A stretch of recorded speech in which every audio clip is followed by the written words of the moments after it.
people ask me, who's your Mount Rushmore of professional wrestling? Like, it really depends on the day that you catch it because it's always going to vary. And I got to work with all those people. But I would say that the capstone was one of the WWE Hall of Fame. And that, to me, that was 2021. Yeah, and that's just kind of a lifetime achievement. So I wouldn't say that there was one particular moment. There were a lot of moments that stood out, obviously, but that would be the culmination of all of it. One thing, I've never been afraid to step outside my comfort zone, and I think that's one of the keys to success in life is you can't be afraid to fail. Again, I've done it a lot of times, but the reason is because I'm always trying new stuff. And obviously, the first time you do something, you learn from it. You may not be good from it the first time, but nevertheless, I stepped outside my comfort zone and said, I'm gonna run for Knox County Mayor.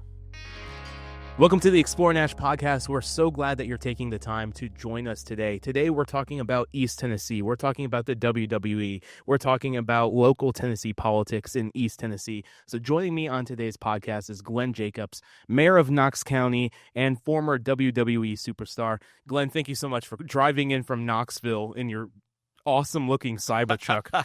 When you pulled up, I was like, that is like full branded UT. Yes, it's the Big Orange Machine.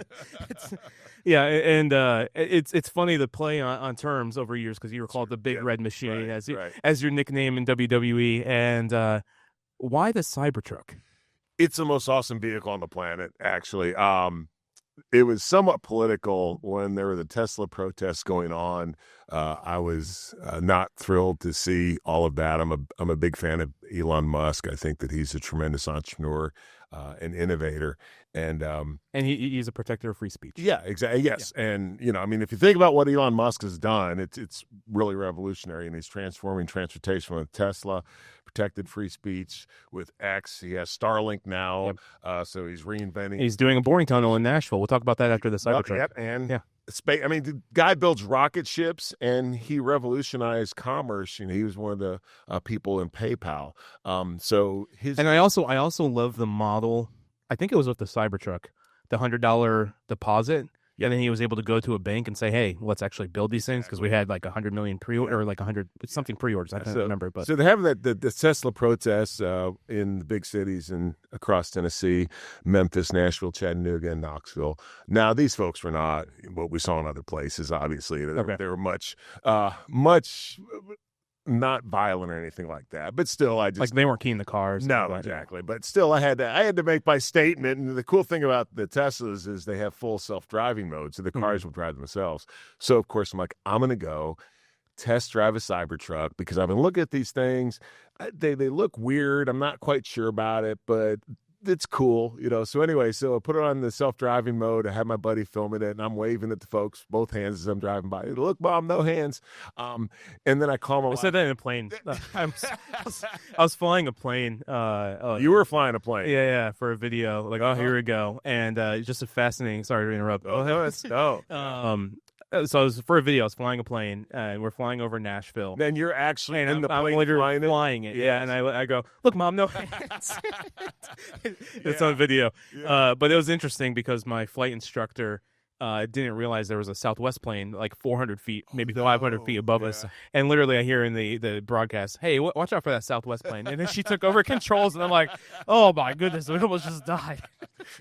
I didn't have that experience. But I called my wife and I told her, I just made a huge mistake. This is the most awesome vehicle I've ever driven in my entire life.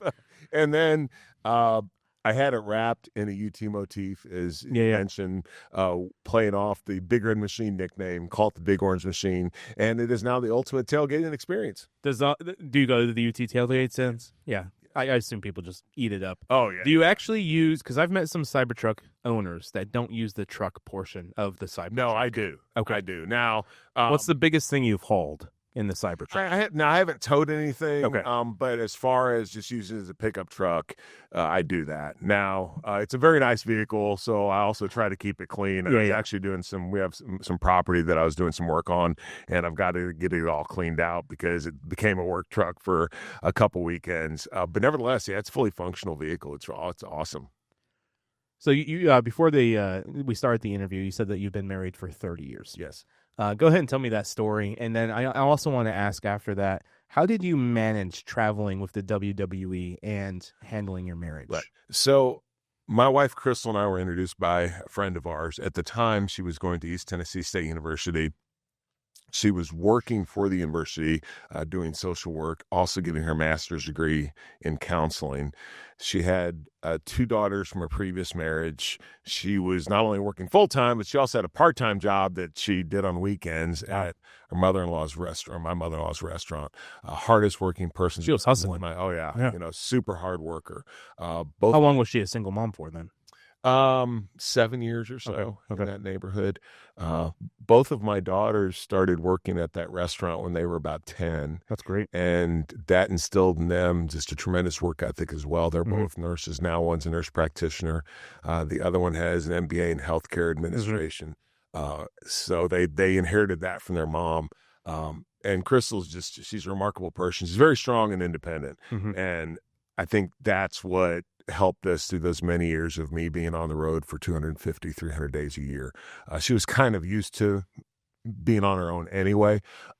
So that, and just the fact that, that's who she is. It was funny. At one point I'd gotten injured and I'd broken my hand. So I was home for about 2 weeks. And she's always like, "You're gone all the time. I wish I'd see you more and we could do stuff together." So I'm home for about 2 weeks, and she told me, You're home for too long. Yeah. She's like, "You really need to get back out on the road." I'm like, "Honey, I got 6 more weeks of rehab before I leave to go on the road." She's like, "Oh, no." But, she's remarkable. Definitely the greatest blessing in my life. So after your wrestling career, you guys started an insurance company. What was the transition like from wrestling to going to insurance? I was still wrestling while we were doing that. Oh, really? Okay. Crystal was running the company. Unfortunately, that didn't turn out great. It's a very difficult business. Yeah. Then she got into real estate. She has a real estate company now. I kind of hung with the insurance for a little while, but I realized, again, it was just so hard. Just any time that you're starting something from scratch as a small business person, it is incredibly difficult. I think so highly of people, entrepreneurs and business people that are out there running their businesses. I saw once, so you say you work 40 hours a week. Well, that's really nice. You have a part-time job. That's what a business owner does. But the transition, I'd always been thinking throughout my wrestling career of what I would do once that was over. And that was just one step. It didn't work out really well, but I also think that throughout my life, people look at me sometimes, and I've been incredibly blessed to do a lot of amazing things, and God's really been good to me. But I've had a lot of successes. Most of the successes are actually the result of previous failures, though. Yeah. And I think that's true in everybody's lives. You have to go through the failures in order then to build upon those, to learn from, I don't want to say your mistakes, but to learn from that experience, and then to go on. And sometimes it's just figuring out what doesn't work, what you're not good at, what opportunities are there outside of that you could benefit from. So for me, it was just a step in my life, my evolution. What was your favorite moment in your WWE career? I was incredibly fortunate to be in that business for almost 30 years and to work with some of the greatest entertainers, not just wrestlers, but and athletes. And athletes. Just yes. performers Yes. On the planet. You because I grew up watching. Right. And I watch it with my grandma, and we grew up watching you guys, and you wrestled everybody. Yep, I did. The Rock. I mean, everybody, the Hardy Brothers, all of them. All these Hall of Famers. It's funny because people ask me, who's your Mount Rushmore of professional wrestling? Like, it really depends on the day that you catch me, because it's always going to vary. And I got to work with all those people. But I would say that the capstone was one of the WWE Hall of Fame, and that. To me, that's 2021. Okay. Yeah, and that's just kind of a lifetime achievement. So I wouldn't say that there was one particular moment. There were a lot of moments that stood out, obviously, but that would be the culmination of all of it. With all of your travels throughout the country, you guys did a bunch of stuff overseas too. Sure. What was your favorite city during that time of traveling? Oh gosh, it would kind of just depend On the day. when. The best wrestling town, in my opinion, at least the best arena, was the Allstate Arena in Chicago. Okay. Because it was just the arena was just designed for Mhm. wrestling. It was, even though it seated 15,000 people, Which is small on arenas. Yeah. yeah, but it was very intimate actually. Okay. As weird as that sounds. Obviously, going to Madison Square Garden was a huge deal, be the most famous arena in the world. Staples Center in Los Angeles was another one, and that's a huge arena. I loved going to Australia. You guys do like Melbourne and Sydney? Yep. Yeah, and we would do big arenas there. We would do like 25,000 seat arenas, and they were always sold out. I was also fortunate I got to go to Japan, traveled throughout Europe quite a bit. Literally saw the world. Got to go to Hawaii, which was really cool. Maui's one of the coolest places on the planet because it's like East Tennessee with an ocean. You have the mountains behind you and the ocean in front of you, and much more laid back than say a Honolulu is. So when you guys did those international trips, would it be like, would you have a couple days off to adjust, or was it just fly? Okay. Yeah, I mean, we were always on the go, and folks would ask me, "It's really cool. You get to travel for a living and all that." It's, you're traveling, and then you have to work immediately. Exactly. Yeah. I could never really turn it off. Yeah. I couldn't get into the kind of tourist mode, because I was always working. I'll give you an example. One time we flew, we did a show in the United Arab Emirates. So we flew in, we did have that day off. We got in early afternoon, had the day off. Then we had a show the next day. Then we had a show again there the following day. Then we took a flight right after that show to Mumbai in India, had a few hours off, went to the hotel, and got showered and everything, did a show that evening, then caught a flight back to the States, and had like a day off when we got back to the States. That's awesome. So, you think about all the travel, the time changes, times, how? Oh my goodness! How do you even have time to adjust? You didn't. The one nice thing is, by the time you got back to the States, you were still on East Coast time. Okay. Because, well, you were still on East Coast time because your body never had a chance to adjust. Was it a red-eye flight from India? Oh yeah. I mean, we got on. We didn't go back to the hotel. We just got on the plane and flew home. Yeah. I assume that was a private jet, right? No, that was a. No, we generally flew commercial. Okay. Yeah. That's interesting. Wow. What was your diet like during wrestling? Like, because I just assume like you're burning per match, I don't know, like a couple thousand calories, right? Yeah, I was. I'm finding myself to be carb sensitive. Okay. And I could always get as big as I wanted to, and I lifted weights all throughout my career. When I was in college playing football, my college position and strength coach was a world-class weightlifter, power lifter. So I was basically the go heavy or go home guy, which sort of caught up with me now, but especially early in my career. But I was also, like I said, if I eat carbs, I tend to just blow up. So I would just more on the bloated side, or is it just? I mean, I would get big, but puffy. Yeah. So I followed a keto diet before it was cool, kind of a caveman diet where I would eat high protein, high fat, keep my carbs as low as possible. I had a lot of results with that. And the nice thing about that is that's pretty easy to do. Yeah. Especially internationally. Yeah, exactly. So, and it was just a matter of finding time to work out, to eat and do all those things. It wasn't as hard as I think sometimes people think, where do you work out and all that? Every gym has a hotel, or we would find the local, whatever, Gold's Gym, Anytime Fitness. And just do like a day rate or something. Yeah, okay. Yeah. Did they ever travel with like gear for you guys to do workouts? They did for a little while. Okay. This was mostly at TV because one thing you have to understand about the travel schedule is we would do 4 shows a week. Yep. We would leave, say, 2 of them would be broadcast. Yeah. Yep. One would be broadcast. Okay. So there are 2 crews. So you'd have the SmackDown and the Raw crews were actually 2 different crews.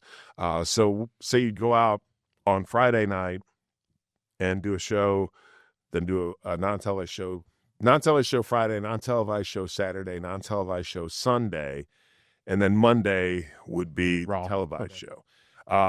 Just moving everything around Mm-hmm. was obviously a logistical feat, right? So the only time that they would have like that equipment, they had a van, a semi-truck that had basically a small gym in it. That only lasted a little while because not that many guys really took advantage of it. Okay. So what was it like interacting with like these guys behind the scenes? Was it just like you guys were like having fun, telling stories? Like, what was that like? it was just like any work environment. Okay. You had your folks you really got along with well, and then just kind of everybody else. We all got along, I think, for the most part. But it wasn't like you're sitting around a campfire singing Kumbaya, because, I mean... You have to work, Yeah, exactly. And you're coming in generally an hour before the show. The guys that I would travel with, towards the end of my career, I'd actually travel alone just because I liked have my own schedule.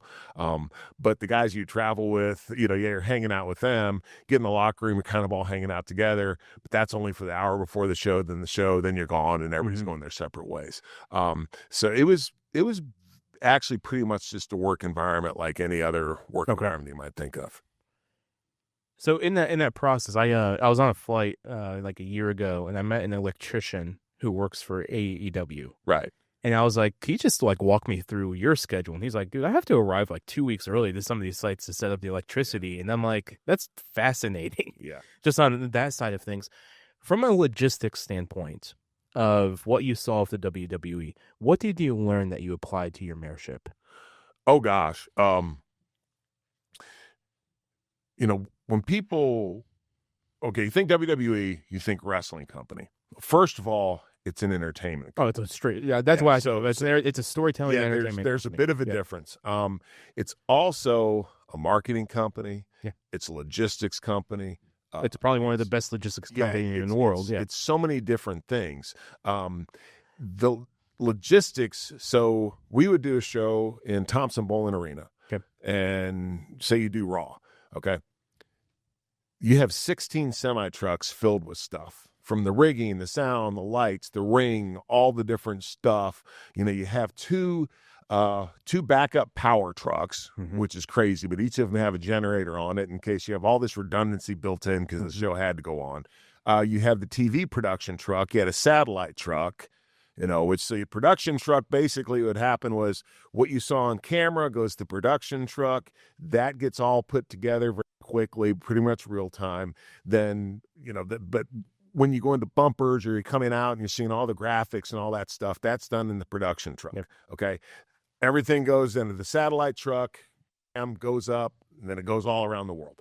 All that would go in, load in would start mid-morning on a Monday, do the show at 9 p.m. Eastern time. The show's over 8 or 9. The show's over at 11 p.m. Eastern time. They immediately start breaking that down. Next day, you're in Nashville at Bridgestone, putting that entire apparatus back up again, and then taking it back down to travel wherever. So sometimes across the country. So it'd be the same set. It'd be yes. Okay. It'd be the same set. So that'd be on the circuit for the Raw circuit, and then the SmackDown circuit. Yeah. Okay. It would be the same. It would be the same people. They would have everything loaded. It's the same. Some of the stuff was different as far as the graphics and those sort of things, but the stage would be always pretty much the same. Yeah. The people are the same. I used to travel with some folks that were production folks. They lived in Knoxville, and their travel schedule was sometimes worse than mine. Oh yeah, because like you said, they'd be going out. And they're doing 19-hour days. Yeah, and if they're going to set up a big show like WrestleMania, they're going out a week ahead of time to do that. I remember we did WrestleMania in Miami, and the folks at the stadium there said that there was more cable and all this stuff than the Super Bowl. Yeah, I met a guy who actually installed those fiber lines. Yeah. For the WrestleMania in Miami. He literally traveled around. That's all he did was live sports broadcasting for fiber. Yeah, and enormous production. Yeah, he said that, I think he said, and this was years ago when I met him, but he's like, I installed 1 million miles of fiber optic line for live events. Yeah. There was a time that our production truck had better real-time rendering capabilities than any other thing on the planet. Wow. At more than CNN or Fox. So WWE was like the leading in the tech space. Oh yeah, and that's one of the true geniuses of WWE. If you go to payperview.com, okay, it redirects to WWE.com. That's great. Right? And then so you think about it, where Vince McMahon excelled was understanding where entertainment technology and delivery was going and getting there first. So he understood that eventually cable TV meant that there could only be one dominant company. It was going to be him. So he put himself in a position and the company in a position where it would be that company. Then pay-per-view came along. He didn't invent it, but he perfected it. Then the internet starts coming along. He was the first on it. Yeah. We were streaming stuff on the internet before anybody else was. Then you have the app, which when WWE initially did the app, it was pretty terrible. I remember that. Yeah, it was awful. But obviously upgraded all that, and then eventually with the WWE Network, then moving everything over to the streaming services with Netflix. And he's made billions of dollars. And he doesn't actually understand any of this stuff. I mean, I don't think he can operate a smartphone. Yeah. But then he understood too that people were moving from their TVs to their desktops and laptops, and then eventually to their phones. And so it's not just the product itself, but it's also all the things and getting that product to people. And understanding the trends and how all that's evolving and emerging, that WWE just is superior pretty much to everyone else in the area. They also, you think about the music industry, they push back against Napster and all this stuff. WWE actually embraced it. Yep. Now they're very protective of their intellectual property, but they do things to actually encourage people to take part in the interactive process. And I think what's really cool too is like the action figures that and more of like the product of and I think Nintendo, they could have had a little bit better opportunities of like the Mario character and have a dedicated YouTube channel to Mario, right? And create weekly content from Mario.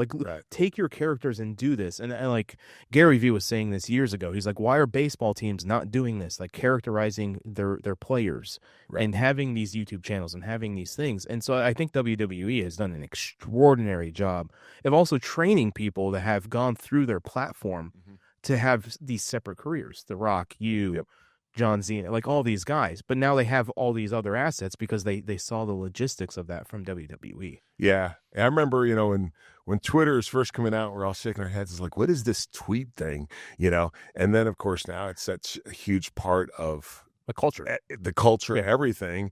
And then again, WWE embraces that. There's always the controversy about whether it was better back in the day when everything was very protected, or now.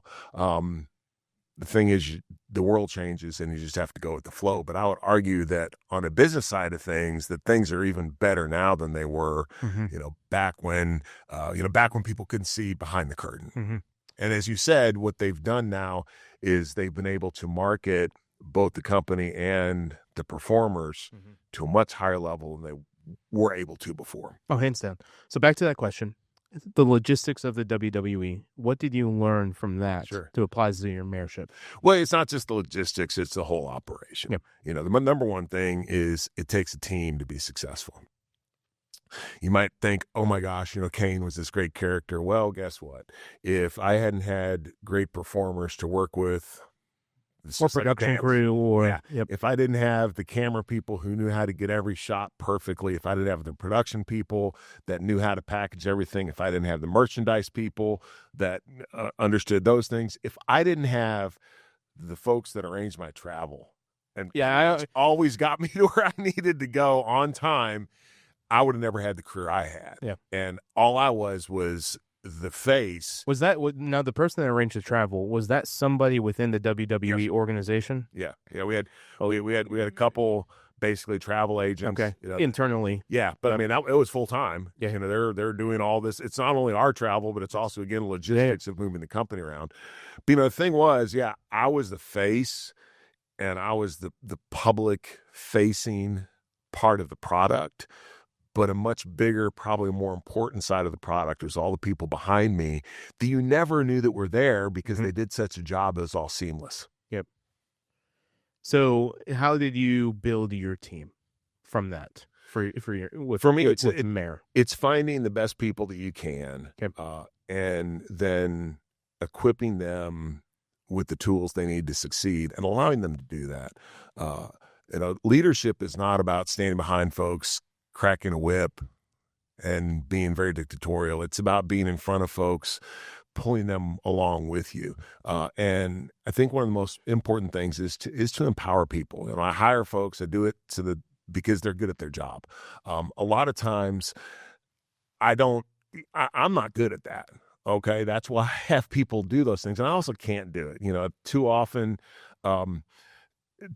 you get into, you want to micromanage everything. My job is not to micromanage. My job is basically it's a 30,000 foot view to say, okay, these are the issues and this is how we need to proceed.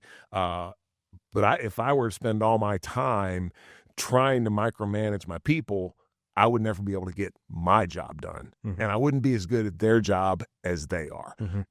So you empower people and then you trust them. Then obviously along the way, you ensure that they're doing what they're supposed to do. But if they're competent professional people, they're going to do that anyway.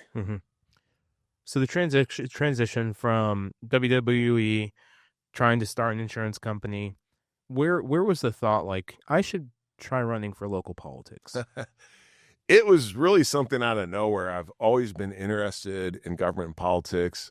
My degree's in English from college, but my favorite subject was always social studies, history, all that, the things that go along with that. I've lived a remarkable life.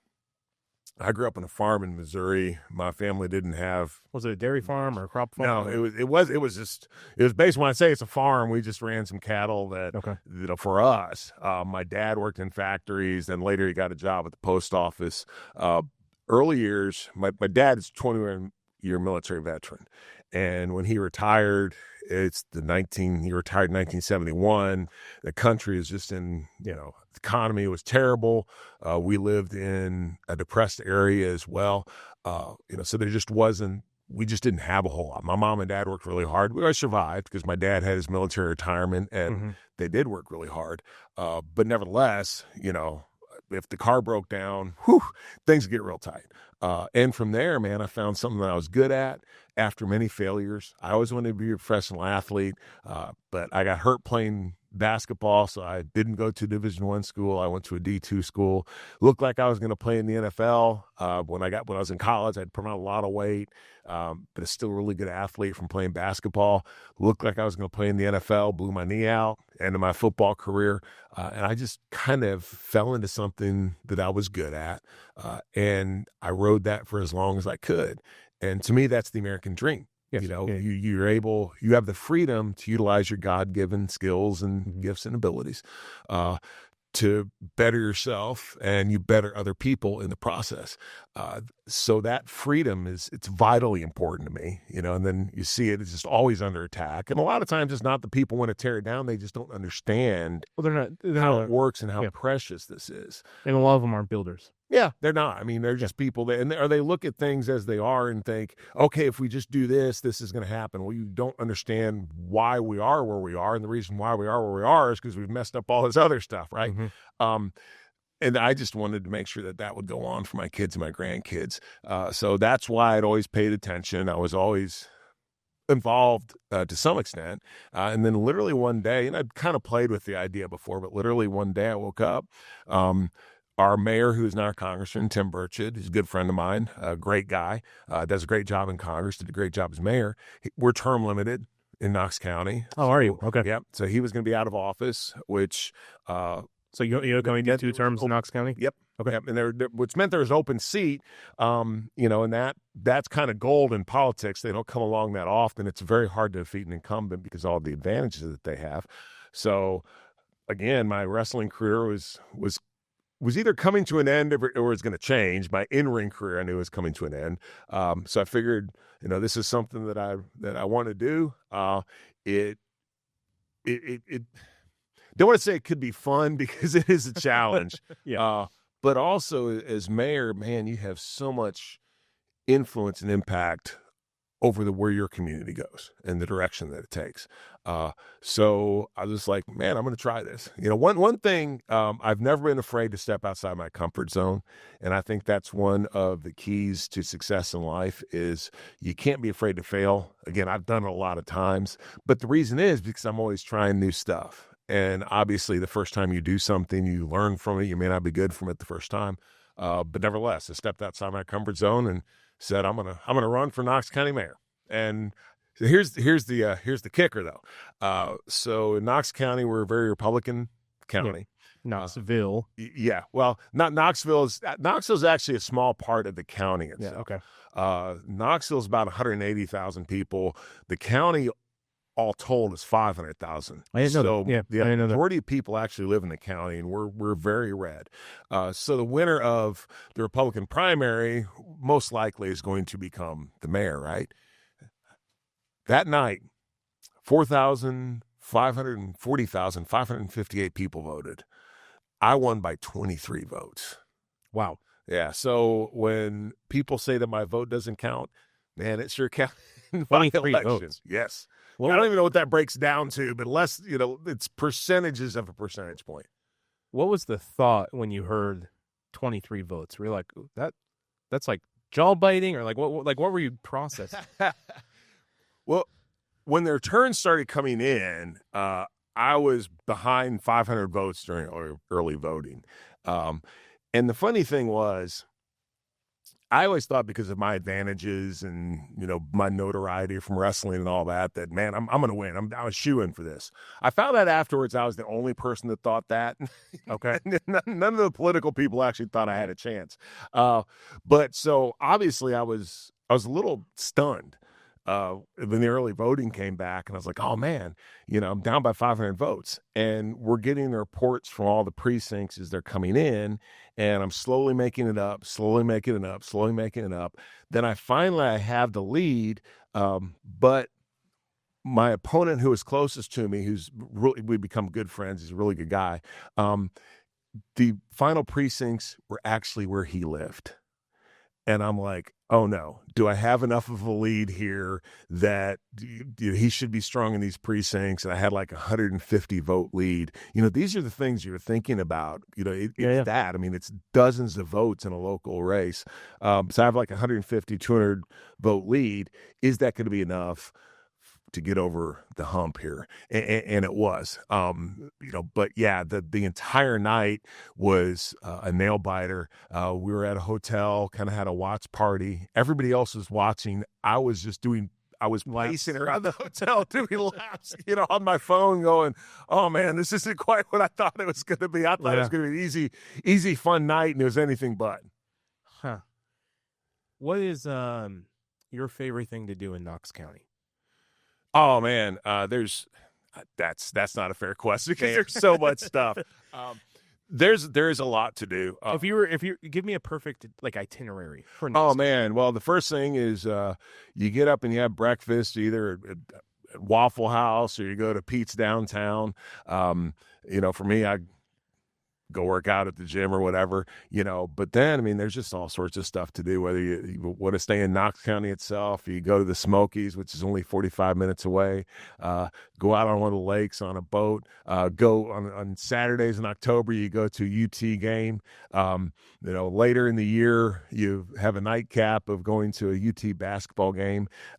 We have things like the Women's Basketball Hall of Fame, obviously, with Pat Summit, huge deal for our area. There's just so much. We have great parks. We actually have more dog parks per capita now than any community in the country. Really? Yeah. So and Crystal and I love our fur babies, so you can take them out for a little bit. So there's just a lot of stuff to do. We have great shopping as well. We have a Dick's House of Sport, so you can go and get a workout there, whether it's on their field or batting cage, whatever. There's just a lot of stuff to do. And again, I like to eat. We have, we're not known for this, but we are a foodie town. I would say Knoxville's a great foodie town. Whether it's barbecue, whether it's burgers, whether it's different cultural dishes or whatever, we've got it all.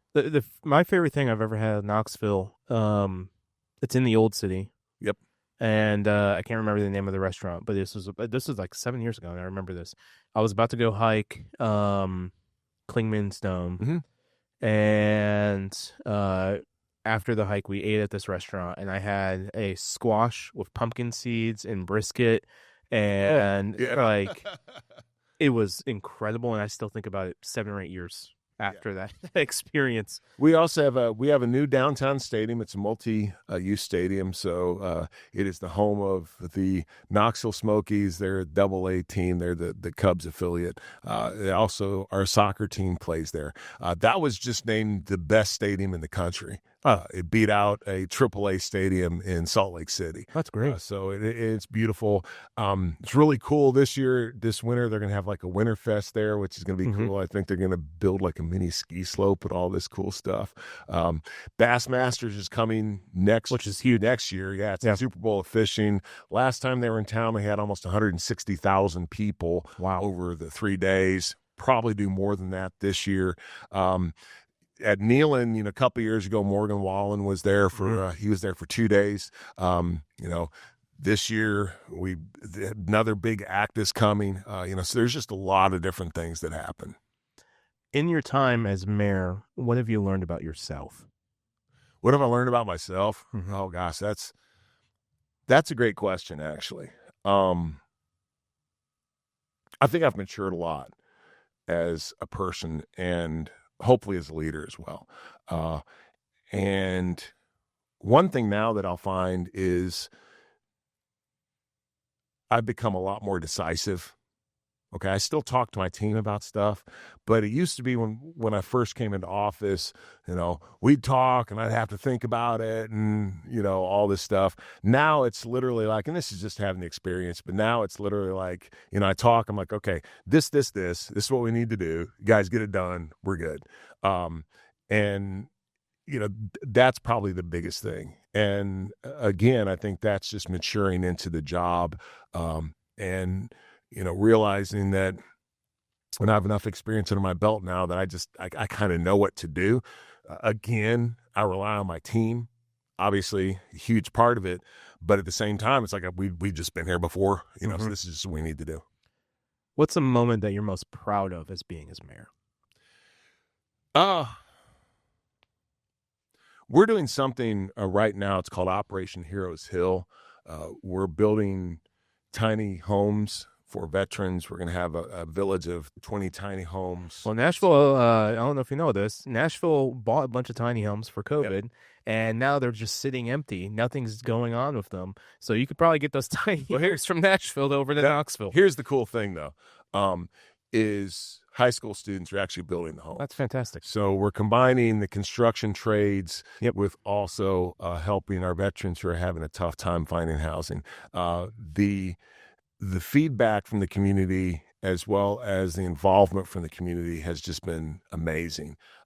And to me, it shows that, too often politicians want to spend money and they just want to show that they've done something. But when you actually or they take credit for something. That's exactly right. They want to take credit for things. And a lot of times I think that at their core, they don't believe the community will do stuff. I do believe the community will do things. You just have to make the ask, and sometimes you just have to kind of lay out the vision. When you do that, it's just amazing the things that'll happen. And I think that hopefully things like this make our community stronger and bring us all together. So in the overall scheme of things, frankly, it's not this big, huge, multi-million-dollar project. But hey, that's helping 20 people. But the impact that it'll have, I think, will ripple throughout our community. And the really cool part of it is we're recording and chronicling everything that we're doing. So if another community wants to come in and say, how did you do this? We've got the playbook. And we're just like, here it is. And you can do this here. In fact, it was really cool. We just won an award for a county that has solved a problem that is scalable and can be used in other places as well. What do you think a failure or, what do you think of failure in your mayorship that you've had? Sure. I think at times I haven't communicated as well as I should have. And I've made a couple of mistakes there. Everybody does, and that just is a result of what do you call it? Fire, aim, ready, fire, aim, as opposed to ready, aim, fire. And I've gotten a lot better at that because I have learned, early in my term, I did a couple things that just didn't turn out well. And the reason wasn't because they weren't bad ideas. The reason was because I didn't articulate them correctly, and I didn't do the political and essentially public relations work that needed to be done before it happened. And I've seen this actually now. I see other people do the same things, and I'm like, yeah, they should have done a lot more work and put the groundwork in place. One thing you have to remember in politics is some people are just going to be critical because they don't like you. And they're going to try to, even if it's a great idea, sadly, what they care about is political advantage. They don't care about helping their community. They don't care about if this is a good idea or not. So they're going to shoot holes in it. They're going to try to basically submarine it no matter what. You have to understand that. And you have to actually have everything in place before you even make an announcement. Because if you don't, those people will take advantage of it. They'll go in and they'll basically, pry off support. And the more that you can come out and you can have all the questions answered and you can move forward and you don't have to worry about it as much, the better off you're going to be in the long run. And I would say that's also true probably in the business world as well. The more you can come out with a comprehensive vision, already have the questions answered, anticipate what the criticisms are going to be, even if those criticisms aren't legit, but anticipate what those are going to be, have everything ready to go, have all the groundwork ready to go, the better off your project is going to be, the higher degree of success you're going to have. Yeah, I feel like we have a product within my organization called XPLR.NASH Text Club, and that's a product that we're like, oh, let's figure out a passive income source for the business, and we didn't have everything fully planned out like we should have, and when we launched it, and we've learned from that, and hopefully with what we're about to announce within our company to our audience, is more beneficial to our audience. But it was like, oh, we need cash. This is a great way to get cash, $5 a month. Yeah, it didn't do anything. Yeah. And also, I would say, too, though, you have to be flexible and realize that sometimes you are building the plane as you're flying in, especially when you're doing new things. So that stuff happens, and you just have to either be able to pivot or whatever. But the more planning you can do on the front end, the better. How have you balanced fame in your life? And how have you balanced fame and having a personal life? I'm just naturally a grounded person. It sounds weird because I keep on picking these careers which put me solidly in the public spotlight, but I'm a super introvert. I mean, I would much rather just be at home and reading a book or watching a movie or hanging out with the dogs or, hanging out with Crystal or whatever. And I think that my personality has been a natural buffer against things going to my head because at the end of the day, I'm just me. Mm-hmm. And everyone has to understand that you are just you, and whatever the public might say about you, good or bad, doesn't matter. You're the person that lives your own skin. You're the last person you're with when you go to sleep at the night and the first person you wake up with in the morning. And for me, that's the most important thing, is I have to keep my personal integrity. And I try to hold myself I do hold myself to a high level, because that's just who I am. And I can't think, that I would look in the mirror and have done something that is not aligned with my personal values and my belief system. So that's it. I would tell anyone. I have some quotes here of you publicly identifying as a Christian. Yes. Yes. So would you say that gives you a balance, and then how do you balance the life of a Christian and politics? Yeah. It absolutely does, because I'm a lot calmer now in the decisions that I make, because whatever happens in this world, is I know where I'm going, right? And I know who's got my back, and I know who loves me, so whatever decisions that I make, I don't really care if certain people get upset about that or criticize me. Doesn't matter, because again, as long as I can look in the mirror and say that this aligned with my values, as long as the big guy is cool with it, that's what matters the most. So in balancing the political life with being a Christian, that the one thing that's difficult in that is I believe that people have to be allowed to exercise free will. Yes. All right. Yeah. Jesus didn't pull out a sword and say, "Follow me." All right. He basically persuaded people to follow him. So there are a lot of things out there that we might want to say this is wrong and people shouldn't do that. No, and people shouldn't do that, but it's not government's responsibility to basically squash it. Okay. At the same time, you also have to understand that, it is all about the kingdom. And, so it's, I guess I'm trying to say it's a bit of a fine line, because you can't be a theocrat, but your personal values also have to reflect your Christianity, And your leadership. And your leadership. Yes. And, one of the things that really bothers me about politics is how toxic and contentious it is. Yeah.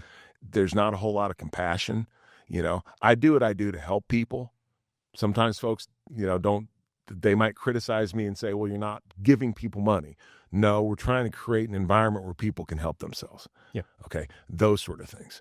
So yeah, there is a balance, but at the end of the day, as long as what I've done aligns with my values, aligns with what God wants, I'm fine with that. Mm-hmm. How do you think the state of Tennessee is doing? Our state's in a marvelous position. Yep. We have the lowest tax burden, state and local, of any state in the country. Not having income tax is a huge deal. Yeah. I was just listening to Patrick Bet-David and how they're breaking down the potential mayoral election and all that stuff, and breaking down all the billionaires that are about to leave, and then the tax rates. And it was really interesting. And you see, we have a lot of people coming here, which does stress our infrastructure. Now, I will tell you as well that when you drive across the country, our roads are actually in pretty good shape compared to Pennsylvania and other places I've been. Go up to New York City, which you have. New York City has its own income tax. It has its own personal income tax, which is awful. Yeah, and you're paying just egregious, exorbitant tolls everywhere. They have the worst roads in the country. Yep. So you're always going to be a little behind with infrastructure. That's the way things are. And obviously that's one of the challenges that we have in Knox County, and you just have to keep on working at it. Knox County is interesting because I've twice in my life I've been stuck in Knox County for over 4 hours because of traffic jams and bad car accidents. Yes. And I'm like, I hate this part of as a result of bad planning. Yep. We have I-75 and I-40, which are two very busy interstates. They run concurrently together right through the middle of an urban area. Just horrible design, but we're kind of stuck with it. But nevertheless, yes, people moving here has an impact. But let's back up and think about why they're moving here. They're moving here because of a spirit quality of life that they want to enjoy as well. Now, do you want to live in the place where people want to come to and live? Or do you want to live in a place where they're just begging to get out of? New York City, California, some of these other places. One of my criticisms of California Governor Gavin Newsom is it's like, dude, it's great to have people come here, but please quit running them off because they're coming here now in such large numbers. It's causing us some issues. Well, it's the whole thing. Don't California my Tennessee. Yeah. But it's not. The people that are moving here are not crazy liberals. They're folks that are just tired. Just tired of what's going on in some of these places. It's not just the taxes; it's the environment. It's the I don't want to say social conservatism because I think that we're not as socially conservative as many folks think, and that we're you have to run around town wearing a dress if you're a woman or anything like that. But we just don't buy into the wokeism and a lot of stuff that that these places absolutely push onto everyone. But you think about California, their climate's amazing, natural resources, beautiful place. And they have ruined it because of their policies. Mm-hmm. And these people are not going to Tennessee, which is also beautiful. But, if I was a native Californian, I'd want to stay there the rest of my life if I could. Mm-hmm. Where do you think the state is going? I think that we have a chance to be an absolute leader across the country because of the policies that we have in place and because of the policies that I think we will continue. Marsha Blackburn is going to be the next governor. She will carry that on. I think she will make some improvements in some areas as well. So I think that our future is just super bright. And you think about the states that are now leading: Florida, Texas, Tennessee. They're the ones that everybody else is looking to. I was recently back in Missouri. I was visiting with their governor and their state legislature to talk to them about our experience with not having an income tax here. When I went and met with Governor Kehoe. Mississippi just passed no income tax. Yeah. When I met with Governor Kehoe, he told me that when he walks into a room to recruit a business, he's automatically behind all the states that don't have an income tax. And the reason that's important is because when a business comes to your area, that means more careers. That means economic opportunity for the folks that live here, right? So it's vitally important, but he's automatically behind all the states that don't have an income tax. So it impairs their ability to recruit businesses, but also to retain businesses that want to expand. Then when I talked to their legislature, to a person, every one of them said, we want to be more like Tennessee. Tennessee's got it going on, I think that's just going to become more and more evident as we move into the future. What's next for you after Mayor of Knox County? Because I didn't realize Knox County had term limits on the mayors. Yeah. I'm not really sure. And it's not something that I really stress about. Yeah. I used to all the time, but now I realize that God's got a plan for me. I don't know what that is. Sometimes it's not what I want to do, but that's okay. And I've just been incredibly blessed and fortunate in my life that opportunities, pop up. Again, I'm not afraid to step outside my comfort zone and do different things. So I'm not exactly sure what that is. Am I being politics? Am I not being politics? I don't know. But I'm glad and I'm content that I've had a wonderful life, and hopefully I've made the world a better place while I've been here, at least my corner of it, and that's the most important thing. Were you planning on running for governor before Marsha announced? I was thinking about it. As mayor, you have impact on your community. As governor, you have impact on your state.